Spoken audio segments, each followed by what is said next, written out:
Plant growth regulators के बारे में जानकारी ली थी हमने, जिसमें कि ऑक्सिन के बारे में आपने इसका हिस्ट्री वगैरह पढ़ी थी कि भाई ऑक्सिन पे वर्क किस किसने किया। सबसे पहले हमने बताया था कि ऑक्सिन पे काम किसने किया था? चार्ल्स डार्विन और फ्रांसिस डार्विन। और उसके बाद में फिर वेंट ने बहुत डिटेल में काम किया। तो डार्विन दोनों बाप बेटों ने, डार्विन ने मिलकर जो काम किया था वो किया था एक्चुअल में कैनरी ग्रास पे। किस पे किया था? कैनरी ग्रास के कोलेप्टाइल पे। और उसके बाद उन्होंने ये भी नहीं बताया था कि ऑक्सीजन होता है, उन्होंने कहा कि भाई लाइट की वजह से इनमें होता है, लाइट स्टिमुलाई की वजह से। फिर उसके बाद में जो काम किया वो वेंट ने, वो ओट पे किया था। मैंने बताया था जई ओट या एवेना कोलेप्टाइल। और उन्होंने फिर बहुत सारे एक्सपेरिमेंट किए उस पे कि कपड़े से ढक के देखा टिप को, टिन फॉइल से, या अगर ब्लॉक पे रख के देखा, फिर उस अगर ब्लॉक को रख के देखा कटे हुए कोलेप्टाइल पे। तो ये बताया कि ये सब्सटेंस और ऑक्सीजन को उन्होंने प्लांट में डिस्कवर्ड भी किया बेटा, और नाम भी दिया ऑक्सीजन। ठीक है, अब आते हैं ऑक्सीजन के बारे में। तो पहले ऑक्सीजन पढ़ेंगे हम लोग। देखिए कल इसको टॉपिक को खत्म कर देंगे, और सैटरडे को, और दूसरा जल्दी खत्म कर देंगे। तो आपको उसके क्वेश्चंस ध्यान दिला देंगे। हाँ, हाँ, कुछ क्वेश्चंस वगैरह उसके वो बताएंगे, कराएंगे अच्छे अच्छे, है ना? जो मतलब इस टाइप के अप्लाइड, जिनमें कि बुक में तो जो मिल जाते हैं वो तो एक अलग बात है, कि जैसे इस तरीके से आए तो क्या आंसर लगाना है, ऐसे आए तो क्या आंसर लगाना। तो देखिए, वैसे जो मीनिंग है ना ग्रीक में, वो आप जानते हो कि जो ऑक्जेन का मतलब है वो क्या है? टू ग्रो, है ना? तो उसी से ये शब्द आया है ऑक्सिन। ग्रो यानी ग्रोथ कराने वाला, ग्रोथ प्रमोटर है ये। तो देखिए, इसकी जब डिस्कवरी से रिलेटेड एक बात बोले हम, पता है सबसे पहले ये जो डिस्कवर हुआ था, वेंट ने तो प्लांट में किया था, लेकिन रियलिटी में ह्यूमन यूरिन से, है ना?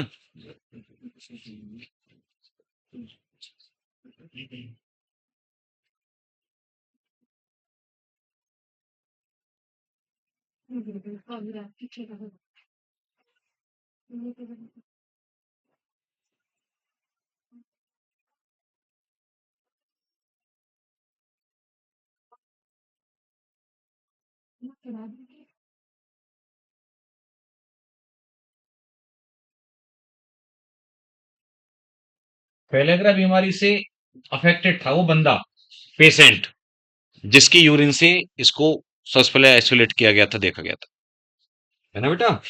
First of all as हेट्रोऑक्सिन।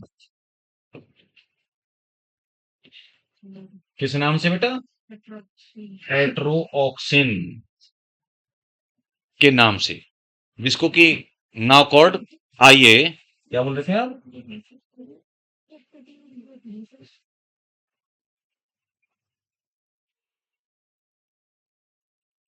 आज की डेट में बेटा इसको इंडोल 3 एस्टिक एसिड, वही है ये हेट्रोऑक्सिन के नाम से। सोचो जरा, देखो प्लांट का हार्मोन यार, और प्लांट का हार्मोन और ह्यूमन यूरिन में क्या कर रहा है देख लो। तो ह्यूमन यूरिन से, तो ठीक है। तो इंटरेस्टिंग बात क्या है कि ये जो प्लांट के हार्मोन्स हैं ये और भी ऑर्गेनिज्म में मिलते हैं। ये बात अलग है कि उनका वहां पे वो रोल नहीं है, वो उनका जो ग्रोथ वाला रोल है वो प्लांट में ही है ना? ऐसा नहीं है कि आप सोचो कि ह्यूमन यूरिन से फिर, है ना, पौधा ग्रो हो जाएगा, क्योंकि वो उस फॉर्म में उधर ही काम करता है। ये डिस्कवर्ड हुआ, और भी आगे आप देखेंगे बहुत सारी ऐसी बातें जो डिस्कवरी की आएंगी। दो दो बैग किस किस खिला रहा? अच्छा। तो सबसे पहले ये, अच्छा किसने किया था ये बता दूं मैं? हैं? क्या बोल रही है बच्ची? कॉल और स्मिथ, सही बोल रही है। 1931 कॉल और स्मिथ ने, KOGL, कॉल बोलते हैं, कॉगल नहीं है ना, जी साइलेंट रखते हैं। और स्मिथ, इन्होंने ये सबसे पहले डिस्कवर्ड किया। अगर बात आती है सबसे पहले, प्लांट व्लांट का कोई नाम नहीं दे रखा, क्योंकि बच्चे इसमें कंफ्यूज होते हैं ना कि वेंट लगाएं या वेंट तो है ही, फादर ऑफ ऑक्सीजन मान लो आप, सबसे बड़ा क्रेडिट तो वेंट को ही जाता है। फिजिक्स का टेस्ट देना है आज, फिजिक्स का सबका जो है वो टॉपिक पहले पढ़ा रखा है। आजा आजा, कोई नहीं, फिर मंगा चैप्टर समझ के दे रखा हूँ। पूरा एक दिन पहले मतलब बता दिया करो, हाँ सही है। तो बच्चों, अ, उसको ना, अगर बात आती है कि प्लांट में किसने डिस्कवर किया सबसे पहले ऑक्सिन को, आइसोलेट किया, ये नाम दिया ऑक्सिन, वो एफडब्ल्यू वेंट थे। ठीक है, एफडब्ल्यू वेंट। लेकिन ओवरऑल अगर सबसे पहले हम बात करें तो ये कोलो स्मिथ ने, है ना, ह्यूमन यूरिन से एज ए हेटेरो ऑक्सिन उसको आइसोलेट किया। अब देखिए, ऑक्सिन बेटा मैंने बताया ना कि ऑक्सीजन का मतलब जो होता है वो ग्रो करने वाला, यानी ग्रोथ मतलब होता है ग्रीक में। तो ये एक ऐसा ही हार्मोनियस सब्सटेंस था जो कि प्लांट की ग्रोथ के लिए रेस्पॉन्सिबल होता है, बहुत ज्यादा ग्रोथ कराता है। बात ये आती है कि एक और बात बता दूं मैं आपको, कि जैसे अभी आपने बताया कि ह्यूमन उसमें से किया, माइक्रोब्स वगैरह में भी ऑक्सीजन मिल जाता है, बैक्टीरिया वगैरह में भी ऑक्सीजन मिल जाता है, लोअर ऑर्गेनिज्म में। लेकिन हमें बात यहाँ प्लांट के लिए ही करनी है, ठीक है, क्योंकि रोल तो वहीं पे है ना। अब देखो, आप ये सोचोगे कि हाँ, कुछ चीजें जहां पे नहीं होना चाहिए ऐसी जगह पर भी डाल रखी हैं, है ना, नेचर ने। आप देखो तो, जब बायोटेक बायोटेक पढ़ लिया है, अच्छा उधर आपने काफी टॉपिक पढ़ डाले हैं जूलॉजी में, 12th के भी, है ना। तो जो बायोटेक में आप पढ़ते हो बेसिलस थूरिनजेनेसिस, बैक्टीरिया, बेसिलस थूरिनजेनेसिस एक बैक्टीरिया है ना। बीटी, बीटी बहुत काम का होता है, मेरा भी नाम बीटी है। मुझे भी वहां पे बीटी सर बोलते थे ज्यादातर, है ना। तो बेटा, जो वो बैक्टीरिया है उसमें जो बीटी जीन्स है, क्राइजीन, उनका उस बैक्टीरिया में तो कोई काम नहीं है भाई, बैक्टीरिया में तो किसी काम के नहीं है वो जीन, क्राइजीन। जबकि उनको निकाल करके आइसोलेट करके जब प्लांट्स के लिए यूज किया गया, तो आपने BT cotton, BT corn, BT brinjal, BT soybean, तमाम आपने पेस्ट या इंसेक्ट रेसिस्टेंट क्रॉप बनाई थी, है ना बेटा। तो कोई जरूरी नहीं होता है कि जहां पर वो है वहां उसका काम ही हो। तो ऐसे ही यहाँ पे बैक्टीरिया बैक्टीरिया में या ह्यूमन यूरिन में है जरूर ऑक्सीजन, बट उसका कोई मतलब नहीं है वहां पे, काम प्लांट में ही है असली। इसीलिए हम प्लांट के लिए उसको पढ़ते हैं। तो बेटू, यहां पर इसका जो नेचर है, जैसे मैंने अभी आपको बताया था, पित्त वाली बात बताई थी कल, कि ज्यादातर इसका अपेक्स में एक्युमुलेट होने का नेचर है। किधर ज्यादातर इकट्ठा होता है? अपेक्स की तरफ। और इसका जो ट्रांसपोर्ट है ना बेटा, पोलर ट्रांसपोर्ट शो करता है। ये थोड़ा सा छोटा सा बना भी सकते हैं आप, सूट अपेक्स और रूट अपेक्स। प्लांट में ये अपेक्स पे ज्यादा मूव करता है।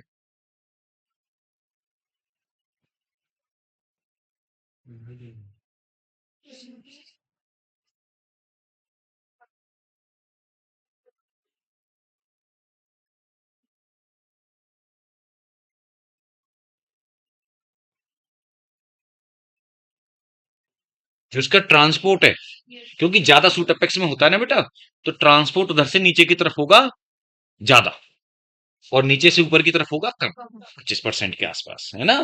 क्योंकि सबसे ज्यादा कंसंट्रेशन कहां पर होती है ऑक्सीजन की? यहां पे, ठीक है, हाईएस्ट कंसंट्रेशन ऑफ ऑक्सीजन।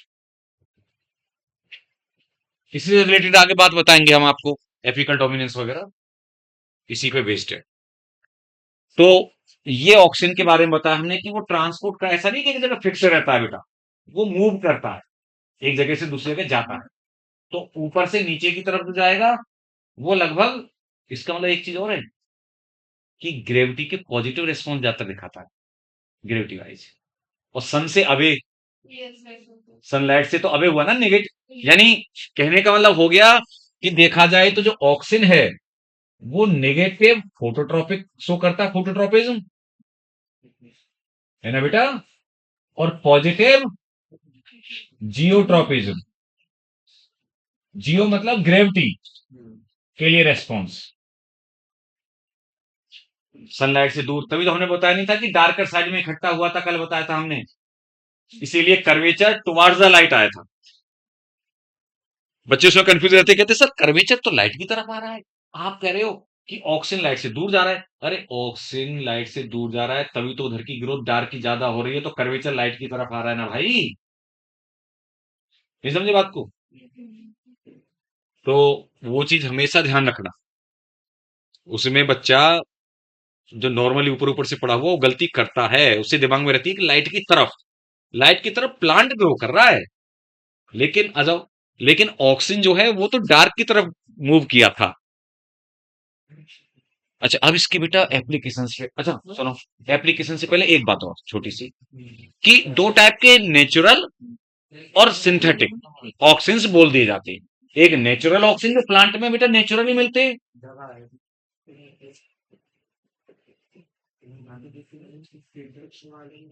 2-3 दिन से मौसम मजेदार हो गया एकदम। कल तो खैर धूप आ गई थी, आज भी हो भी सकता है आ जाए। हाँ फॉग तो हो रहा है पता नहीं, लेकिन ये तो हमारे शहर में सिटी का माहौल है। अगर आप शहर से बाहर, या जो बच्चे बाहर से आते हैं उनको पता चला होगा कितना मौसम खतरनाक है। हाँ कहाँ से आया बेटा तुम? ये कहाँ पे? 25 किलोमीटर। ये किधर है? ये इधर भगवानपुर साइड। भगवानपुर, हाँ अब मैं समझ में आया, क्योंकि वो दो नाम तो मैं समझ में नहीं आए थे, भगवानपुर से समझ में आ गया, क्योंकि प्रैक्टिकल लेने हम जाते रहते हैं ना, तो सहारनपुर के चारों एरिया में हम गए हैं खूब, नकोड़ गंगू से लेकर के और आगे तक, मुजफ्फरनगर और सब खतौली तक, सब एरिया में गए। इधर थोड़ा, हाँ इधर भी वो नहीं है, मां शाकुंभरी की तरफ रोड जाती है, तो वहां पे डीएसजीएस पड़ता है, जगदीश सिंह धर्म सिंह महाविद्यालय। हाँ वो बेहट से आगे रोड चली गई है, बिल्कुल उधर ही है, वहां तक भी गए हैं। और एक उधर वो पड़ता है कलसिया से जो रोड आती है उधर, वहां पे एक वो पड़ता है, बड़ा सा कॉलेज है यार, बहुत बड़ा सा कॉलेज है एक, वो कलसिया से बेहट की तरफ रोड आई है एक, उधर एक, हाँ रास्ते में ही पड़ता है जंगल से में, बहुत बड़ा कॉलेज है, संस्कार, संस्कार कॉलेज, संस्कार इंस्टीट्यूट वगैरह कुछ ऐसे ही है। सासे कुछ नाम है उस जगह को बोलते हैं कुछ, संसारपुर, संसारपुर राइट, वो उसका नाम भी वैसे बड़ा सा संसारपुर इंस्टीट्यूट ऑफ टेक्नोलॉजी कुछ ऐसे करके है, मैंने कॉलेज, ग्रुप ऑफ इंस्टीट्यूट्स, बहुत बड़ा सा बना रखा है, वहां भी कई बार गए हैं प्रैक्टिकल लेने। चलिए बैक टू पवेलियन आते हैं। हाँ भाई, तो ए लड़कियों, बात नहीं, ये कल नहीं आई थी चुटकी? हाँ आई थी। अच्छा तो बेटा रे, यहां पर अब देखिए हम बात कर रहे थे नेचुरल और आर्टिफिशियल, या सिंथेटिक भी कह सकते हो आप। कौन कौन से बताइए? हाँ IA का पूरा नाम क्या है? इंडोल 3, मतलब 3 तो वो पोजीशन की वजह से है, तो इंडोल एसिटिक एसिड। एक होता है IBA, इंडोल 3 ब्यूटाइरिक एसिड। तो ऐसे नाम है इनके, है ना बेटा, लिख देते हैं इंडोल एसिटिक एसिड, ऐसे इसका हो जाएगा, बस ब्यूटाइरिक आ जाएगा। तो वैसे तो देखिए और भी है, मैं आपको बताऊं बेटा, और भी नाम है, इंडोल 3 प्रोपियोनिक एसिड, IPA, है ना, लेकिन ज्यादा हम बातें उसमें कर नहीं रहे, मतलब आपको जितनी रिक्वायरमेंट है, आप जानते हैं एनसीईआरटी को नहीं, दो नाम आपको चाहिए, बाकी कार्बन के उसके अकॉर्डिंग चेंज होते रहते हैं, IA, IBA, IPA, ठीक है, PA, ठीक है, फिनाइल एल्निक एसिड। अब सुनो, आर्टिफिशियल में जो आपके फेमस नाम है वो कौन कौन से हैं? बिल्कुल सही। और 2,4-D, 2,4,5-T, ये है। दो एनसीईआरटी में है ही आपके ये, ठीक है। एक तो ये Na, naphthalene acetic acid,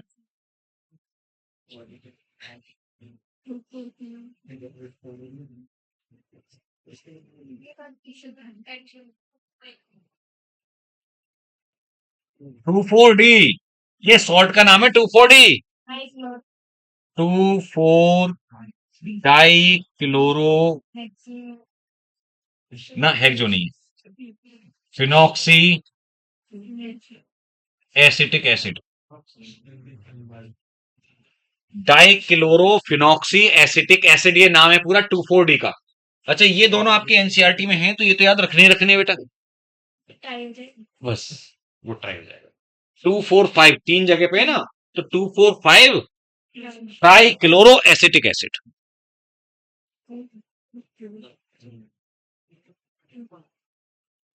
try बस, बाकी सब कुछ सेम है।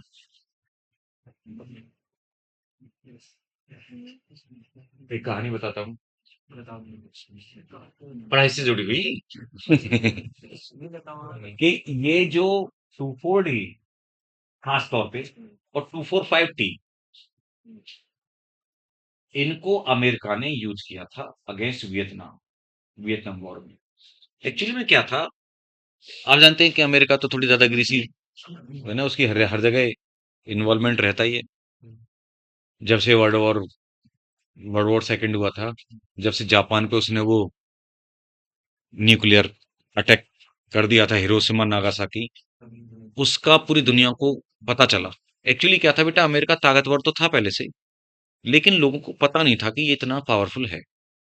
जब तक कोई उसका सामने नहीं आएगा सबूत, तब तक नहीं पता चलता, है कि नहीं? तो जैसे अब देखो, अफगानिस्तान की टीम है, क्रिकेट की टीम, बहुत बाद में आई है, बांग्लादेश, जिम्बाब्वे, इन सबसे। लेकिन आज की डेट में कोई भी टीम अगर उसको सबसे ज्यादा बड़ा कॉम्पिटिटर मानती है, कंपैरिजन टू बांग्लादेश, श्रीलंका और ये नहीं है, जिम्बाब्वे, इनके मुकाबले वो टीम ज्यादा कॉम्पिटिटर है। तो उन्होंने करके दिखाया, कुछ चीजें जीते हैं, तभी तो ऐसा पता चला है। इवन कभी कभी तो पाकिस्तान को पीट देती है वो, ठीक है, बड़ी बड़ी टीमों को पीट देती है। तो पता है पाकिस्तान को तो कोई भी, हाँ, वो क्या है, एक दिन 800 फर्श, ऐसा मामला है उनका। पाकिस्तान वाली टीम ऐसी है कि एक दिन चल जाए तो कुछ भी कर दे, नहीं तो ज्यादातर उन्हें कोई पीट के चला जाता है, नेपाल भी हरा देगा, ये हालत है उनकी। अफगानिस्तान हमें नहीं हरा पाई है, जबकि उसने सब टीमों को हरा दिया है। तो पता है बेटा, और हमारा उनके साथ बहुत अच्छा वो भी है, हमने नोएडा का ग्राउंड उन्हें दे रखा है अपन कभी प्रैक्टिस प्रैक्टिस करने को, या वैसे टीम अफगानिस्तान की बहुत अच्छे संबंध है अफगानिस्तान के साथ। तो पता है बेटा, हम वापस ही आ रहे थे कि एक्चुअली में वर्ल्ड वॉर जो आप जानते हैं कि उसमें जर्मनी, जर्मनी जापान, इनकी थोड़ी ज्यादा महत्वाकांक्षा की वजह से हुआ था। हिटलर था ना जापान का, इन्हें पावर इन पे अपनी संभल नहीं रही थी। जर्मनी का हिटलर था, सॉरी, जापान का नहीं। तो उस पे पावर नहीं संभल रही थी, तो रसिया वसिया पे, ब्रिटेन वेटेन पे अटैक वटैक दे मारे उसने, दूसरे छोटे छोटे उनकी कंट्री की उसमें लड़ाई में, और उसने इन बड़े बड़ों पे अटैक कर दिए।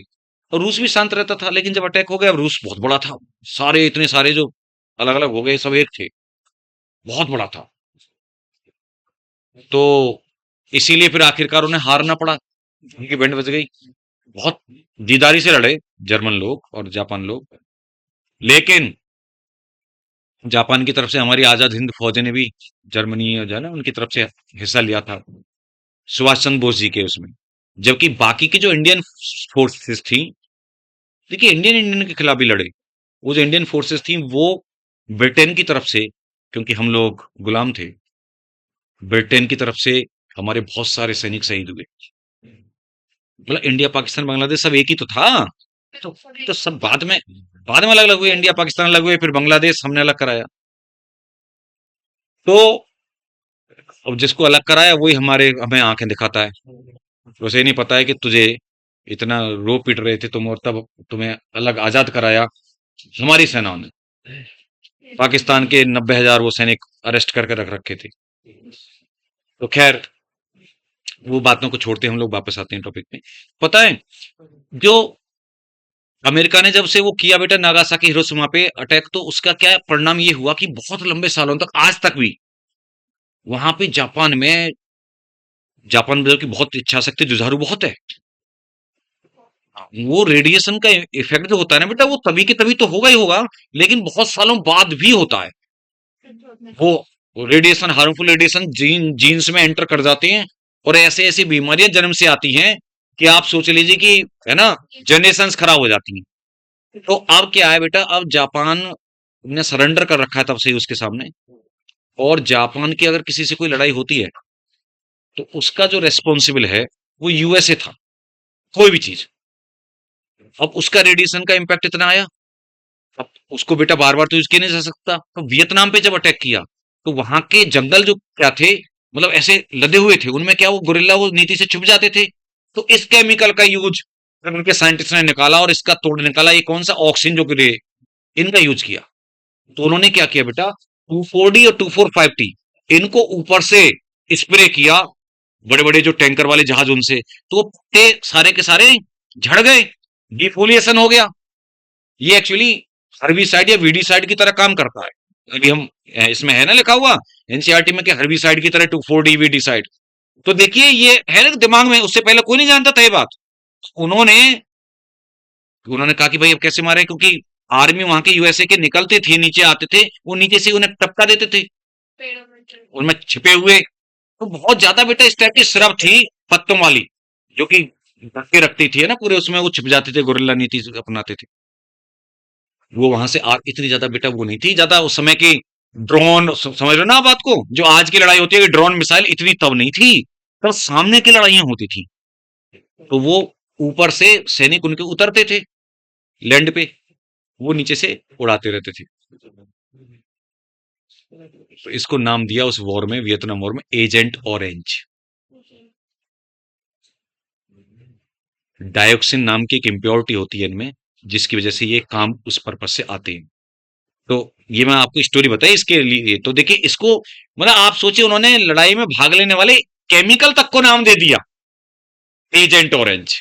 तो कभी आप हिस्ट्री पढ़ेंगे उसकी, डाल के गूगल पे सर्च मारेंगे कभी ना, तो आपको पता चलेंगी। तो ये बहुत अच्छा है एक। अब देखो, ये मैंने इसका एक एप्लीकेशन भी अब साथ के साथ ही तुम्हें बता दिया, हालांकि लास्ट में आपके एनसीईआरटी में शुरू में बता दिया कि जो 2,4-D बहुत अच्छा यूज होता है आज की डेट में एज ए हर्बिसाइड। बेटा हर्बिसाइड किसको कहते हैं, या वीडीसाइड, ध्यान रखना, हर्बिसाइड या वीडीसाइड। वीडी मतलब बीड़ी, बीड़ी नहीं, हाँ, तुमको बीड़ी जलाई ले गाना है। तुम तो फिर बहुत आदमी हो। एक गाना आया था, बीड़ी जलाई ले जिगर से पिया। हरवी साइड या बीड़ी साइड, एक्चुअली में वीड क्या होते हैं, वीड खरपतवार, हिंदी में बोले वीड का मतलब खरपतवार।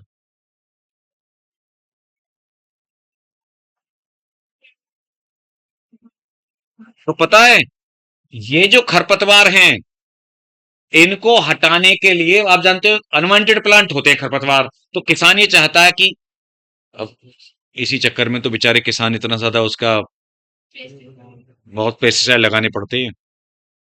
तो ध्यान रखना, तुम आगे भी तुम जैसे पढ़ोगे, पेस्टिसाइड शब्द, माइक्रोसिन, ह्यूमन वेलफेयर वगैरह पढ़ोगे, पेस्टिसाइड बहुत बड़ा टर्म है, इसमें सब कुछ आ जाते हैं। हर्बिसाइड और वीडिसाइड एक ही बात है, मतलब अनवांटेड प्लांट को हटाने वाला केमिकल। इंसेक्टिसाइड इंसेक्ट को मारने वाला केमिकल। फंजीसाइड फंजाई को मारने वाला। ये सब कुछ आते हैं पेस्टिसाइड के अंडर में, मतलब वो एक बड़ा है। जैसे ये जीआईसी गवर्नमेंट इंटर कॉलेज है, इसके अंदर फर्स्ट भी, सेकंड क्लास भी चल रही, थर्ड फोर्थ, मतलब समझ रहे हो ना आप, सिक्स सेवेंथ एट्थ सारी क्लास चल रही। तो ये इसके अंदर तो सारी क्लास है। बात खोपड़िया में आ गई। तो बेटा खास तौर से ये एनसीईआरटी में भी लिखा है, ये जो वीड है ना, वो सॉरी वीडिसाइड, या हर्बिसाइड। कौन? 2,4-D। हालांकि दोनों यूज किए थे, लेकिन मेन यहाँ पे जो हम बात करें 2,4-D की। तो पता है ये डाइकॉट वीड को खास तौर पे मारता है, ब्रॉड लीफ वाले डाइकॉट प्लांट। अब जब डाइकॉट वीड को मारता है, इसका मतलब मोनोकॉट पे इसका प्रभाव नहीं है, तो अच्छी बात है, क्योंकि एक ही ग्रुप को। नहीं तो क्या होता कि अगर मान लो ये, फिर तो हमारी फसल ही मर जाती। तो जो फसल है ना हमारी, ज्यादातर ज्यादातर मोनोकॉट होती है। गेहूं, चावल, मक्का, बाजरा, ज्वार, गन्ना, ये सब मोनोकॉट हैं। समझ गए ना आप बात को? तो मोनोकॉट क्रॉप में हम इसको आराम से स्प्रे कर सकते हैं, प्लांट पर असर नहीं पड़ेगा, उस वीड को मारेगा। ऐसी लॉन एनसीईआरटी लिखती है, वीड फ्री लॉन बनाने के लिए काम में ला सकते हैं, बिल्कुल लास्ट में लिखा है ऑक्सिन के, वीड फ्री लॉन्स के लिए। ठीक है? तो ये हालांकि बाद में आना चाहिए था, लेकिन चूंकि स्टोरी की वजह से मैंने आपको बताया, तो इसलिए पहले ये एप्लीकेशन आ गया। ठीक है? अब आगे बढ़ते हैं, स्टार्टिंग से एप्लीकेशंस की बात करते हैं। ऑक्सिन सबसे ज्यादा डिस्कवरी हुई, तो इसलिए इसके एप्लीकेशन भी औरों के मुकाबले ज्यादा हैं। आप देखेंगे बेटा,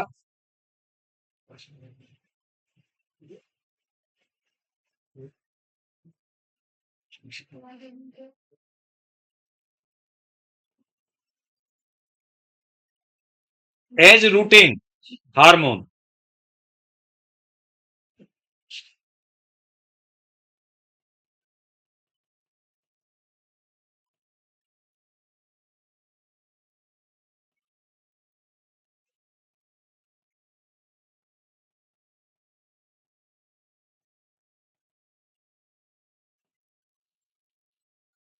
जो आपने देखा होगा बहुत से प्लांट में कलम करते हैं, पौधे की स्टेम की कलम से यार पौधे बनाते हैं, स्टेम कटिंग।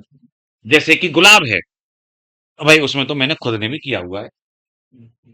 जब मैं छोटा बच्चा था, मतलब थर्ड में रहा हूँगा, सेकंड थर्ड में, तभी मैंने गुलाब का एक पौधा उगाया।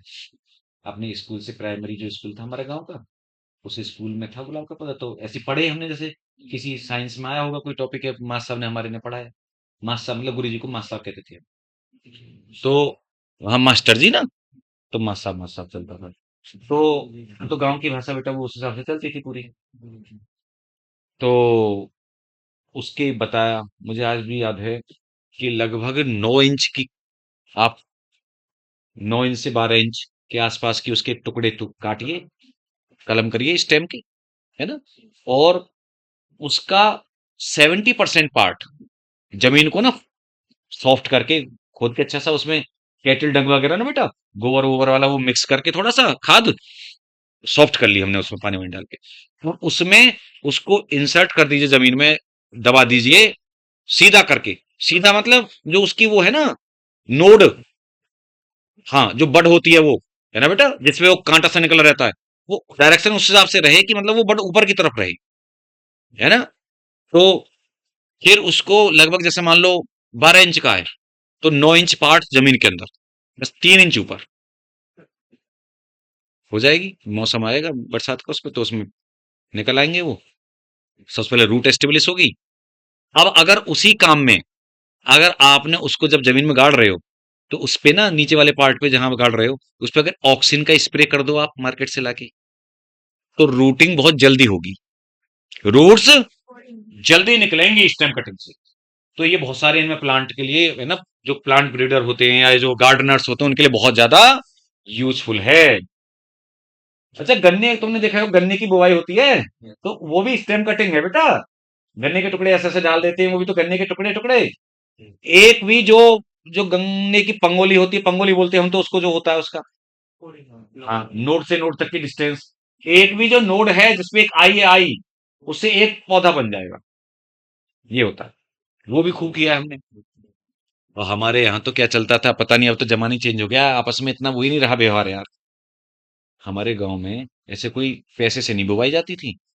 शुरू में जब था ना, हल से बेटा, हल आगे आगे जैसे चलता था, लोग बाग जैसे, हम बड़े खुश होते थे कि आज उसकी ईख बवानी है, ईख गन्ना, आज उसकी, जब बच्चे थे, क्यों? क्योंकि दावत खाने को मिलेगी। पता है, नहीं कड़ी चावल नहीं चलते थे हमारे यहाँ, ये इधर चलते हैं, हम बुलंदशहर उधर हमारे यहाँ, तो अच्छी दावत होती थी भाई साहब, केवल कड़ी चावल से काम नहीं चलाना, यहाँ कड़ी चावल कड़ी चावल। कोई बात होगी, कढ़ी चावल सहारनपुर में ही देखा मैंने, है ना। अबे कढ़ी चावल तो कोई भी यार बहुत बेसिक चीज है, बना लेगा। पता है वहां पे सुबह से दोपहर तक तो एक वो आते थे ना सब लोग एक दूसरे की मिलके, फिर कहते थे भाई खाना खा के आ जाना, वो खाना कहीं नहा के आ जाना खाने के लिए। तो फिर नहा धो के आराम से और जाते थे, और नीचे फर्श पे बैठ के, जैसे वो होता है ना बिछा देती है फर्श वाला वो पट्टी, उस पे, हाँ उस पे बिछा के, और पत्तल वाली जो होती है ना, पत्तल वाली दावत, तो उसमें कद्दू की सब्जी जरूर होगी, आलू टमाटर वाली मटर की होगी, रायता जरूर होगा बूंदी वाला, समझे ना। ये आइटम रहते थे, शानदार दावत होती थी। अब तो कुछ नहीं, अब तो सब पैसों से सब बवानी पड़ती है ना, वो करके लोग आगे इकट्ठे। हाँ भाई, आप तो आप समझ गए स्टेम कटिंग। स्टेम कटिंग यानी कि इससे जुड़ी हुई मेरी सारी कहानियां हैं, आप समझ रहे हैं ना बात को। तो बेटा, इसमें एज ए रूटिन हार्मोन सबसे ज्यादा इफेक्टिव कौन है?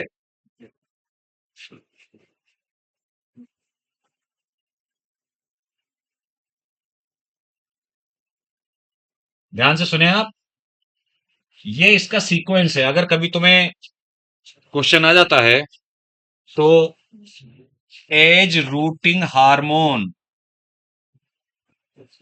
इनकी जो वैल्यू है, यानी सबसे पहले यूज होगा एनए, सबसे ज्यादा इफेक्टिव है, नेफ्थलीन एसिड।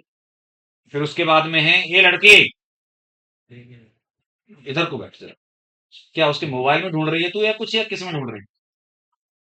तेरे पास बुक नहीं है? फिर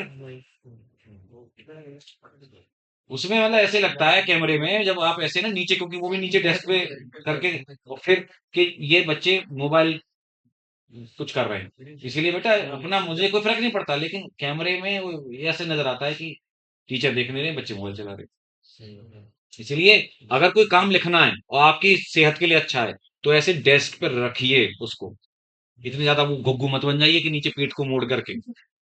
चलिए, तो एज ए रूटीन हार्मोन बेटा बात हो गई। सबसे पहले इफेक्टिव है naphthalene acetic acid, then IV, then I. बेटा टिश्यू कल्चर में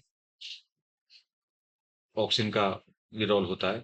और देखिए, एक, तुम जानते नहीं हो, कैलस फॉर्मेशन सुना है, कैलस नाम, मास ऑफ सेल, हाँ, अनडिफरेंशिएटेड मास सेल्स का, जो सेल्स लगातार डिवाइड करती हैं, तो उसका एक अनडिफरेंशिएटेड मास ऑफ सेल। तो टिश्यू कल्चर में फॉर कैलस फॉर्मेशन भी यूज होता है। ये इसका पॉइंट आप ऐड कर सकते हैं।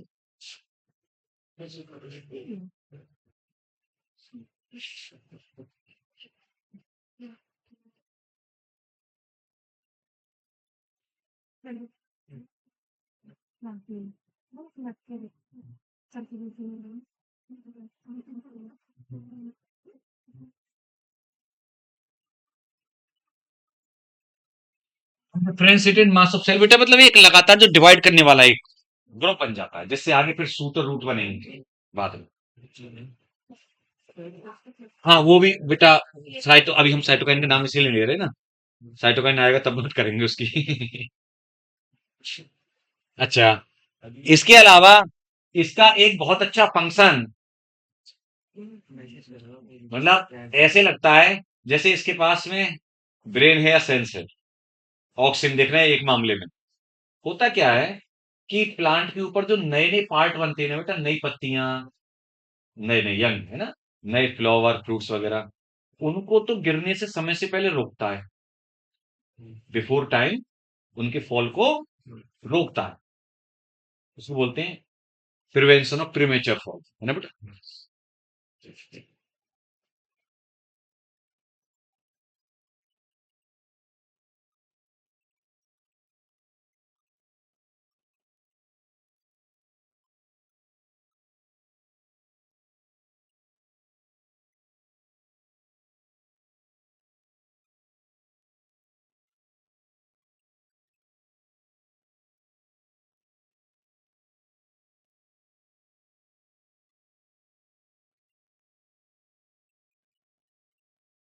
ये यहां तक मैंने लिया sentence, prevention of premature fall of new या young plant parts, leaves, flower, fruits, etcetera.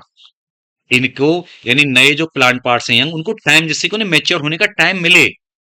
ऐसा नहीं है बेटा जल्दी, अगर जैसे आपने देखा होगा कि आम होते हैं कि वो बौर सा आया उसका ना, वो छोटी छोटी, और फिर टूट के गिर गए जल्दी से, बौर बोलते हैं हम उसको, जैसे आता है ना शुरू में उसका फ्लावर्स, फ्लावरिंग होती है। और कभी कभी आपने देखा है कि वो फिर रुकते नहीं है, वो आम नहीं लग पाते हैं ना पेड़ पे, तो वो सब झड़ जाता है। तो ऐसे उन पे ऑक्सीजन वॉक्सीजन स्प्रे कर दिया जाता है बेटा, जिससे कि वो मेंटेन रहा है। तो देखिए, मैं जो अभी आपको बोल रहा था कि इसके पास सेंस वाली क्षमता कैसे है, अभी मैं इस सेंटेंस को और आगे बढ़ाऊंगा। ये लिख लिया, पता है, नए वाले पार्ट्स को तो रोकेगा प्लांट पे, और जो ओल्डर पार्ट्स है ना बेटा, जो ओल्डर पार्ट है, मतलब पुराने बुढ़े पार्ट है, लीव फ्लॉप, उनको धक्का मारेगा, यानी उन्हें, उनके गिरने को प्रमोट करेगा, जबकि यंग वाले पार्ट्स को रिटेन करेगा। एनसीईआरटी में लाइन लिखी है कि ओल्डर पार्ट्स को ये, पुराने वाले पार्ट्स को, मेच्योर पार्ट्स को, देखो एक मैं बताता हूँ, बहुत अच्छा पॉइंट है वो। सेकंड वाले पॉइंट पे आएंगे, फ्लावरिंग के बाद में नीचे आएंगे। They help to prevent fruits leaf drop at early stage but promote the abscission, abscission का मतलब होता है गिर जाना, of old mature leaf and fruits, समझे ना? ये एक बहुत अच्छा पॉइंट है। उसी सेंटेंस में आगे है, एंड प्रमोट,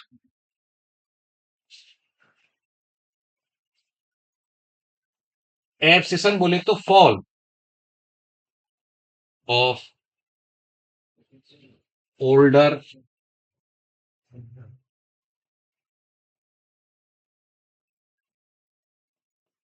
तो ये वाली बात मैं बोल रहा हूं, तो उसे कैसे पता है कि यार कि ये ओल्डर है, ये ना, तो ये देखो समझदारी की बात ना, एक तरीके से, कि वो केमिकल यंग में अलग तरीके से काम कर रहा है वही, और ओल्ड में अलग तरीके से काम कर रहा है ना बेटा? अगर आपने मेच्योर पे ग्रो, तो देखिए ये समझदारी किसान की भी, अगर ऑक्सीजन अगर मेच्योर पे ऑलरेडी है, उन पे लगा दिया तो गिरा देगा, फिर वहां पर कोई दूसरा काम करेगा, वो बताऊंगा हम बाद में। समझ गए बात को? अब देखिए नेक्स्ट फोर्थ वाला, वैसे फोर्थ नहीं, अपन लोगों ने, हाँ नहीं, फोर्थ वाला ही है, तीन बता चुके। एक वो सबसे पहले वीड वाला बताया, तो हो गया ना पीछे वाला वीड वाला, एक हो गया स्टेम कटिंग वाला, और एक ये हो गया कैलस वाला, और एक ये हो गया प्रीमेचर फॉल। चार हो गए, पांचवा पॉइंट बता रहा हूं मैं अब। चार नहीं हो गए बबली, एक कैलस वाला भी तो हो गया बेटा, कैलस कल्चर प्रमोट करना, एनसीईआरटी में नहीं मिलेगा शायद वो, बट हो गया। हाँ चलो, अब पांचवा पॉइंट बता रहा था मैं।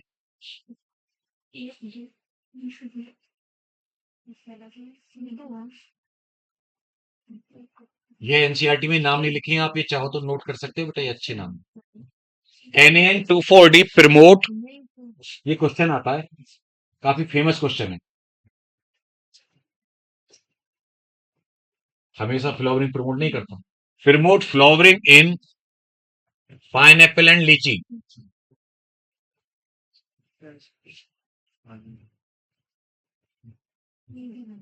ठीक है बच्चों? पाइनएप्पल और लीची में फ्लावरिंग को प्रमोट करते हैं Na और 2,4-D, दोनों ही आर्टिफिशियल वाले हैं, देखें आप, ठीक है? तो ये नाम वहां पे खासतौर पे Na2,4-D एनसीईआरटी में, हाँ ऐड कर लेना, तो बाबली यही तो बता रहा हूं मैं।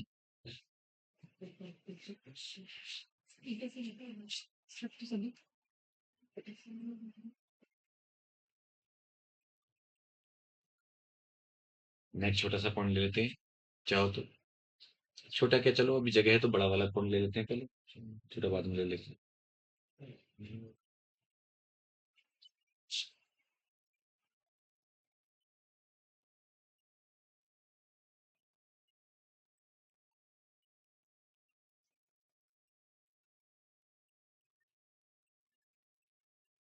हालांकि उल्टा है कहानी, है ना? देखिए होता क्या है, ऑक्सिन क्या होता है, मैंने आपको बताया था कि जो टिप है ना अपेक्स, अपेक्स भी या एपिकल बड पे बहुत ज्यादा होता है,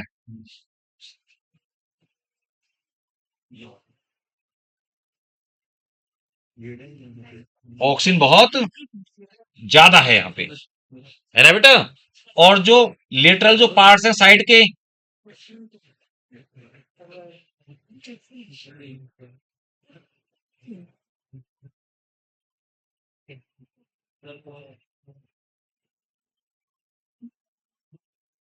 यहां पर ऑक्सीजन का अमाउंट कम है।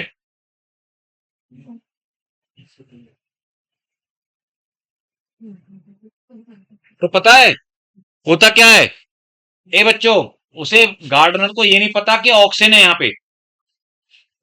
अबे घंसुआ सामने देख ले। उसको गार्डनर को, माली को ये नहीं पता कि ऑक्सीजन है वहां पे टिप पे। उसे तो बस ये पता है कि प्लांट जो होते हैं ना, जैसे हमें गार्डन अच्छा सा बनाना है या प्लांट को ज्यादा झबरीला करना है। झबरीला मतलब हिंदी में झबरीला बोला ना मैंने, झबरीला का सेंस डेंस करना है ज्यादा, है ना। कि वो ऐसा नहीं, अगर लंबा बढ़ता चला जाएगा तो जल्दी टूट के गिर भी जाएगा, स्टेम पतला रहेगा। अगर उसको ऊपर से प्रूनिंग कर दी जाए, थोड़ा सा काट देते हैं ऊपर से टिप उसकी, तो वो फिर लेटरल ब्रांचिंग उसकी होती है। समझ रहे हो ना आप? तो ये बहुत ज्यादा कॉमन है, और सब लोग जानते हैं, ज्यादातर घर में हम भी अपने प्लांट उगाते हैं। अगर हमें चाहते हैं कि उसको ऐसे करना है, ज्यादा लंबा नहीं जाने देना, तो इस टाइप से रहता है। आगरा में मेरे यहाँ तो मैंने अशोक के पौधे को, है ना, काफी ऐसे लंबा लंबा सीधा था, तो मैंने उसको ऊपर से ही काट दिया टिप से, पूरा अपनी हाइट से ऊपर। अब नीचे से ऐसे अच्छे अच्छे, है ना, इतना मोटा था, ऊपर से पूरा काट दिया। ठीक है, बहुत ज्यादा ऊपर तार वारों में जो होते हैं ना लाइन वाइन, वैसे उनमें जा रहा था, तो अपनी हाइट से ऊपर जैसे ये एकदम वो काट दिया। जब नहीं मिला कोई काटने वाला, है ना, मैं बोला बहुत दिन से कोई आ नहीं रहा गार्डनर वार्डनर, तो मैंने खुद ही काट दिया ये को लेके, कुल्हाड़ी से। नहीं कुल्हाड़ी से, वैसे उससे टेढ़ा मेढ़ा सब ऐसे ही, मतलब बिल्कुल ऐसा नहीं कि एकदम सही तरीके से कटा हो। अब खूब सारे फिर से उसमें निकल आए उधर उधर नीचे से ऊपर तक अच्छे से, लेकिन वो लंबाई तो कम रह गई ना उसकी थोड़ी, तो ये अच्छा हुआ। तो ऐसे ही कहने का मतलब क्या है कि ये प्लांट में किसी में भी कर सकते हैं आप, बट इसका फायदा ज्यादातर जो उठाया जाता है कॉमर्शली, वो उठाया जाता है टी टोबैको प्लांटेशन में।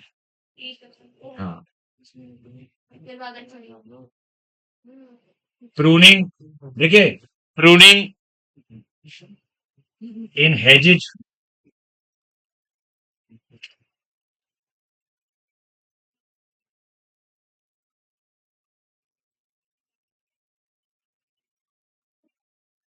ऐसे लिखते हैं, डीकैपिटेशन।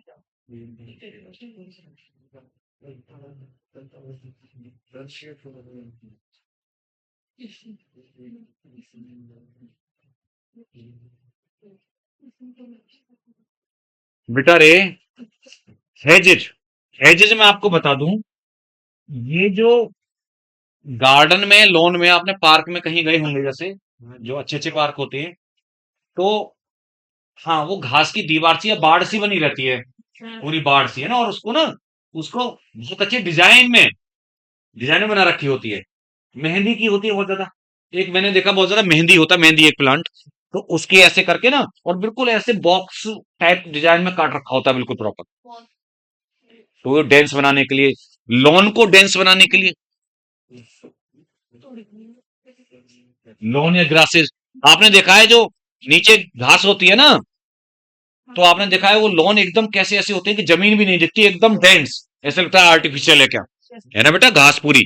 तो उसपे वो कटर से ना, प्रूनिंग कहते हैं उसको, प्रूनिंग, वो पूरे को ऐसे माली काटता रहता है, तो वो फिर और ज्यादा डेंस होके निकलती है पूरे में, है ना, ऊपर बढ़ने के बजाय फैलेगी वो नीचे नीचे। समझ रहे हो ना बात को? और वो कैंची से, वो बड़ा वाला कैंचा सा होता है ना उनका, माली का, ऐसे ऐसे उसके बड़े से काटते रहते हैं, ऊपर से प्रूनिंग करते रहते हैं गार्डन में, है ना। अच्छा सुनो, ये जो चाय और तमाकू जो लोग खाते हैं, मतलब चाय तो पीते ही हैं भाई, तम्बाकू खाते हैं लोग बाग खाने वाले, तो इनके भी पत्तियों का यूज होता है चाय में। आप देखोगे कभी चाय के बागान, कभी आपने देखा होगा, वो ऊपर से कटे हुए रहते हैं, इधर उधर साइड में से निकल रहे होते हैं, है ना, वो छोटी छोटी पत्तियां, क्योंकि जितनी ज्यादा पत्तियां आएंगी ना बेटा, चक्कर क्या है, ऊपर से जब डिकैपिटेशन कर देंगे, प्रूनिंग बेटा, तो पत्तियां ज्यादा आएंगी, नहीं नहीं, और वो नई नई पत्तियां ही काम आती है, चाहे मैं ज्यादा वैसी वाली नहीं।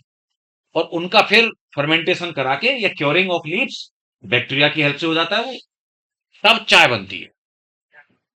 उसको है ना सूखी सूखी वो छोटी छोटी बहुत ज्यादा उसके टुकड़े टुकड़े होते हैं, ये चाय वही उसी से बनाई जाती है। और ऐसे ही टोबैको, तमाकू में ये उसके तमाकू की पत्तियों का, तमाकू का नाम पता है किसी को टोबैको का?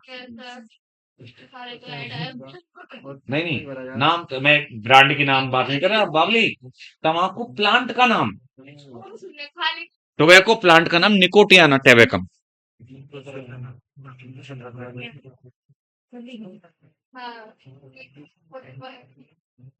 हाँ, निकोटियाना टेबेकम, ये नाम होता है ना बेटा इसका। तो इसमें भी इनकी पत्तियों को स्टोर करके ना बेटा, और एक तरीके से समझो आप, सड़ाया जाता है, सड़ाया, ऐसा शब्द यूज करना चाहिए तंबाकू के लिए, तो कि पत्तियों को सड़ाते हैं या फर्मेंटेशन होता है तब, और उन्हें तंबाकू खाने वालों को उसी में टेस्ट आता है, भाई क्या करें, है ना, तंबाकू गुटखा जो भी है, और ये ऐड करने वाले और जुमा केसरी कर करके और लपेट देते हैं। हाँ, क्योंकि उसपे ऑफिशियल ना, ऑफिशियल तंबाकू का प्रचार नहीं किया जा सकता, एडवर्टाइज तो बेटा उसको आता नहीं, तंबाकू और शराब के ऐसे एडवर्टाइज नहीं होता, तो उसको क्या करते हैं, या तो पान मसाला के नाम से या इलायची, सिल्वर कोटेड इलायची, तो इसीलिए वो इलायची और जरूर निकालते हैं साथ में प्रोडक्ट, है ना, छोटे छोटे इलायची दाने। और शराब का करते हैं डिस्टिल वाटर के नाम से, Kingfisher distil water, mineral water, जबकि समझने वाला ये समझ रहा है कि हाँ ये मिनरल वाटर नहीं आता किंग फिशर का। ऐसे नाम होते हैं। खैर, तो आप समझ गए। अब मैं एक बात ये बोलना चाह रहा हूं कि इसका वास्तव में एपिकल डोमिनेंस, इसका ऑक्सिन का एपिकल डोमिनेंस कराने का वो है, मतलब एपेक्स डोमिनेंट रहेगा, लिटल पार्ट्स नहीं ग्रो कर पाएंगे इसकी प्रेजेंस में, और जब हटा देंगे उसको अपेक्स को, अब ग्रो करे, ए लड़को, बात नहीं। तो इसका जो यूज है लेकिन वो एपिकल डोमिनेंस यूज नहीं है, उसको हटा के यूज है। मतलब मैं क्या कहना चाह रहा हूं, लिखा जो रहता है वो एपिकल डोमिनेंस लिखा रहता है, वो ऑक्सीजन की वजह से होती है, लेकिन इंसान का, ह्यूमन का फायदा किसमें, एपिकल डोमिनेंस में या उसके रिमूवल से है, रिमूवल ऑफ एपिकल डोमिनेंस है, ठीक है। तो वो लिखा हुआ है एनसीईआरटी में भी, और मैंने आपको पॉइंट बता दिए। ऑक्सीजन की कंसंट्रेशन ज्यादा रहती है, उस साइंटिस्ट के नाम बताने की जरूरत नहीं है, वैसे एडिकोट लिंच थ्योरी होती है। अच्छा आगे बढ़ते हैं, छठा वाला पॉइंट हो गया। देखिए, एक होता है कि ये इंड्यूस पार्थेनोकार्पी,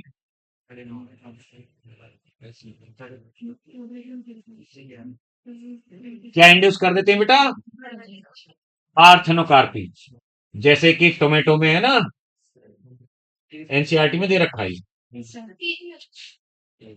नहीं, एक्चुअली में ध्यान सुने, पार्थेनोकार्पी क्या होती है, सीडलेस फ्रूट का बनना।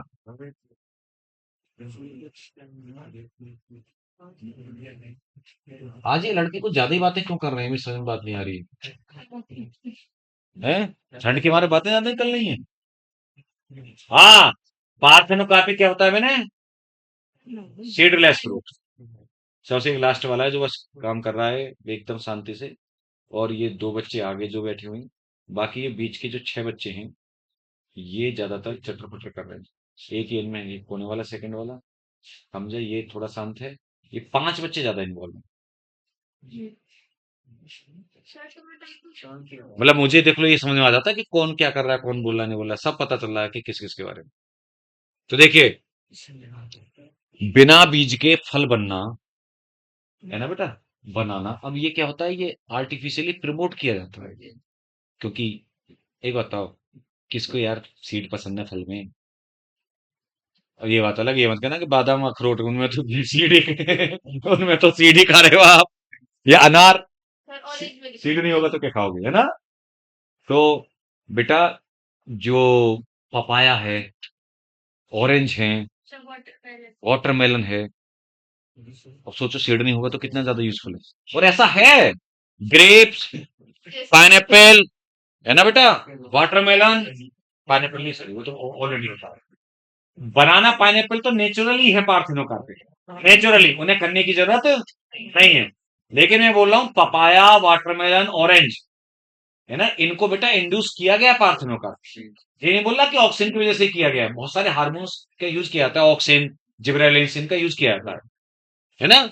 लेकिन उस टाइप की वेराइटी, अब देखो आपके सामने अगर मान लो कोई इस टाइप के सीड बिना सीड के नहीं आ रहे, तो इसका मतलब ये नहीं है कि बिना सीड के आते नहीं है, विदेशों में तो ज्यादातर वही वेराइटी चलती है। अच्छा एक चीज और नोटिस की होगी आपने, आप एक बात बताओ, पहले पपाया जो आता था उसमें कितने सारे बीज आते थे देसी पपाया में, अब जो पपाया आता है उसमें बीज ही नहीं निकलते, या फिर पता व्हाइट व्हाइट से ऐसे ही, हाँ स्ट्राइल से व्हाइट व्हाइट रह गए, काले वाले पहले पहले ऐसे बीज आते थे जो बिल्कुल काली मिर्च और इसके बीज बिल्कुल सेम। तो लोग बाग क्या करते थे, मिलावट करने वाले लाला लोग, कि वो उस पपाया के, पपीता के बीज को काली मिर्च में मिलावट कर देते थे। नुकसान नहीं था, फायदेमंद ही था, लेकिन वो फ्री की चीज सीड मतलब उसके जैसे ना, और वो काली मिर्च बहुत महंगी होती है।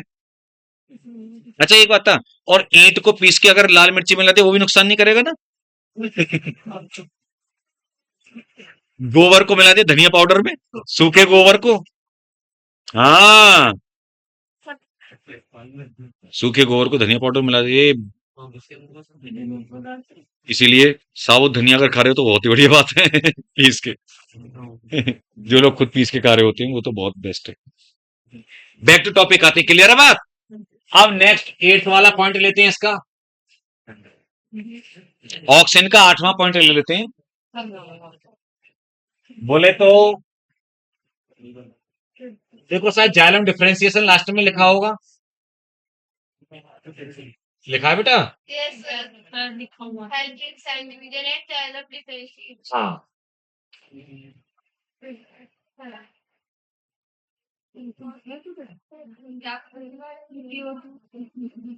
सेल डिवीजन को प्रमोट करता है, जाइलम डिफरेंशिएशन को प्रमोट करता है, इंक्रीज करना, ठीक है बेटा, ग्रोथ कराता है तो सेल डिवीजन तो प्रमोट करता ही होगा, ऑब्वियसली बात है, बिना सेल डिवीजन के ग्रोथ थोड़ी हो जाएगी।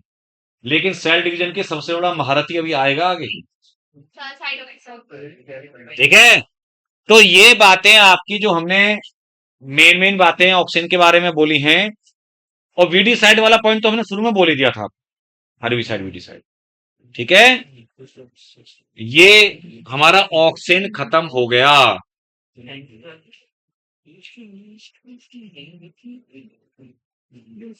Second gibberellic acid,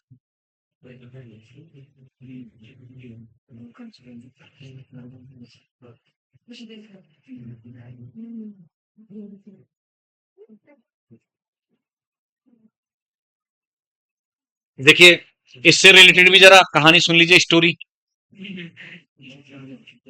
gibberellic acid की स्टोरी क्या है, मतलब आप उसमें जाइए बेटा, इसकी वो है ना डिस्कवरी, वापस मैंने बताया था ना कि एक्चुअली क्या है कि हम जैसे एक की डिस्कवरी पढ़ेंगे, हाँ एक की डिस्कवरी पढ़ेंगे, फिर उसके बाद में उसका